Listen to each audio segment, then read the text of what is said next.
Welcome back. ರಾಜ್ಯಾದ್ಯಂತ ಭರ್ಜರಿಯಾಗಿ ಮಳೆಯಾಗ್ತಾ ಇದೆ. ಮಳೆಯಿಂದಾಗಿ ಹಲವು ಕಡೆ ಅವಾಂತರಗಳಾದರೆ ಇನ್ನು ಹಲವು ಡ್ಯಾಂಗಳು ಭರ್ತಿಯಾಗಿರುವಂತಹ ಸುದ್ದಿ.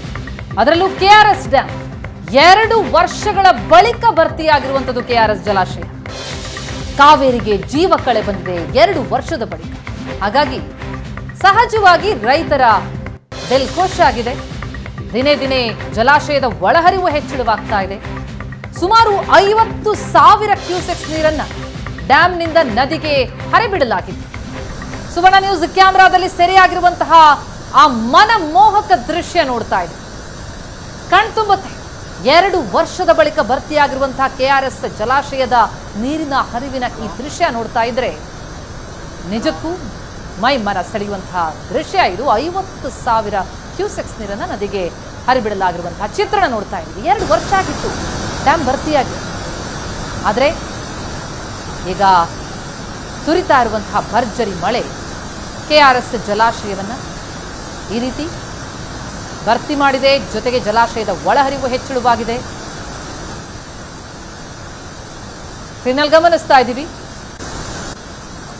ನೀರಿನ ಪ್ರಮಾಣ ಯಾವ ಪರಿ ಏರಿಕೆಯಾಗಿದೆ ಅಂತ ನೋಡಿ. ಕಳೆದ 2 ವರ್ಷ ನೀರಿಲ್ಲದೆ ಬೆಳೆ ಬೆಳೆಯೋದಕ್ಕೆ ಸಾಧ್ಯ ಆಗ್ತಾ ಇಲ್ಲ ಅಂತ ಪರಿತಪಿಸ್ತಾ ಇದ್ರು ರೈತರು. ಆದರೆ ಈ ಬಾರಿ ಹಾಗಲ್ಲ.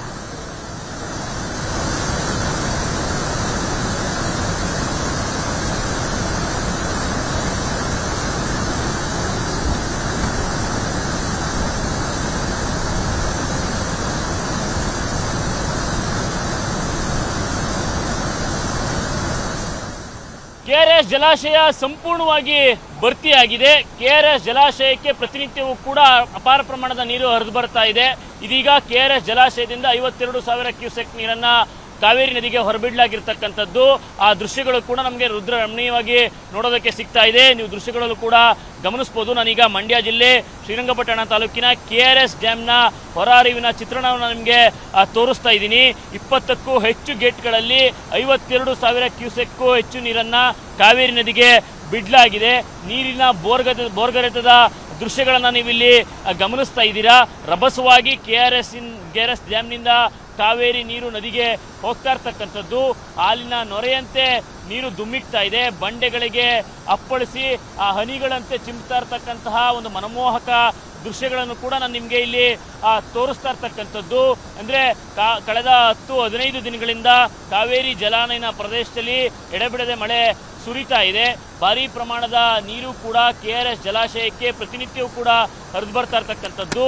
ಇವತ್ತು ಕೂಡ 60,000 ಕ್ಯೂಸೆಕ್ ನೀರು ಒಳಹರಿವು ಬರ್ತಾ ಇರ್ತಕ್ಕಂಥದ್ದು.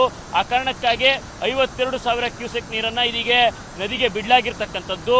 124.80 ಗರಿಷ್ಠ ಮಟ್ಟವನ್ನು ಈ ಡ್ಯಾಮ್ ಹೊಂದಿದೆ. ಈಗ ಬರೋಬ್ಬರಿ 123 ಅಡಿಯಷ್ಟು ನೀರು ಸಂಗ್ರಹ ಆಗಿದೆ. ಅಂದರೆ ಅಪಾರ ಪ್ರಮಾಣದ ಏನು ಒಳಹರಿವು ಬರ್ತಾ ಇದೆ. ಆ ಕಾರಣಕ್ಕಾಗಿ ಡ್ಯಾಮ್ನ ಭದ್ರತಾ ದೃಷ್ಟಿಯಿಂದ ಅಷ್ಟೇ ಪ್ರಮಾಣದ ನೀರು ಅಂದರೆ 52,000 ಕ್ಯೂಸೆಕ್ ನೀರನ್ನು ಈಗ ಜಲಾಶಯದಿಂದ ಕಾವೇರಿ ನದಿಗೆ ಹೊರಬಿಡಲಾಗಿರ್ತಕ್ಕಂಥದ್ದು. ಅದರ ಮನಮೋಹಕ ದೃಶ್ಯಗಳನ್ನು ನೀವಿಲ್ಲಿ ಗಮನಿಸ್ಬೋದಾಗಿರ್ತಕ್ಕಂಥದ್ದು. ಕಾವೇರಿ ನದಿ ಪಾತ್ರದಲ್ಲೂ ಕೂಡ ಒಂದು ಪ್ರವಾಹದ ಭೀತಿ ಎದುರಾಗಿದೆ. ಏನು 52,000 ಕ್ಯೂಸೆಕ್ ನೀರು ಡ್ಯಾಮಿಂದ ಹೊರಹೋಗ್ತಾ ಇದೆ. ಆ ಕಾರಣಕ್ಕಾಗಿ ಕಾವೇರಿ ನದಿ ಪಾತ್ರದಲ್ಲಿರ್ತಕ್ಕಂತಹ ಪ್ರವಾಸಿ ತಾಣಗಳು, ದೇವಾಲಯಗಳಿಗೆ ಮುಳುಗಡೆಯ ಭೀತಿ ಶುರುವಾಗಿರ್ತಕ್ಕಂಥದ್ದು. ಈಗಾಗಲೇ ಜಿಲ್ಲಾಡಳಿತ ಕೂಡ ಒಂದು ಅಲರ್ಟನ್ನು ಕೊಟ್ಟು ಎಚ್ಚರಿಕೆಯಿಂದಿರುವಂತೆ ಮನವಿಯನ್ನು ಕೂಡ ಮಾಡ್ಕೊಂಡಿರ್ತಕ್ಕಂಥದ್ದು. ಒಟ್ಟಾರೆಯಾಗಿ ಹೇಳೋದಾದರೆ 124.80 ಗರಿಷ್ಠ ಮಟ್ಟ ಹೊಂದಿರತಕ್ಕಂಥ ಡ್ಯಾಮ್ನಲ್ಲಿ ಸಂಪೂರ್ಣ ನೀರು ಸಂಗ್ರಹ ಆಗಿದೆ. ಈ ಬಾರಿ ಕೆಆರ್ಎಸ್ ತುಂಬಿರೋದ್ರಿಂದ ಈ ಭಾಗದ ರೈತರಲ್ಲಿ ಒಂದು ರೀತಿ ಮಂದಹಾಸ ಮೂಡಿರ್ತಕ್ಕಂಥದ್ದು. ಇದೇ ತಿಂಗಳು 27ನೇ ತಾರೀಕು ಕೂಡ ಸಿಎಂ ಸಿದ್ದರಾಮಯ್ಯ ಕೆಆರ್ಎಸ್ ಜಲಾಶಯಕ್ಕೆ ಆಗಮಿಸಿ 3ನೇ ಬಾರಿಗೆ ಕಾವೇರಿ ತಾಯಿಗೆ ಬಾಗಿನವನ್ನು ಕೂಡ ಅರ್ಪಿಸಲಿದ್ದಾರೆ. ಕ್ಯಾಮ್ರಾ ಪರ್ಸನ್ ಮಹೇಶ್ ಜೊತೆ ನಂದನ್ ರಾಮಕೃಷ್ಣ, ಏಷ್ಯಾನೆಟ್ ಸೋನಸ್ ಮಂಡ್ಯ.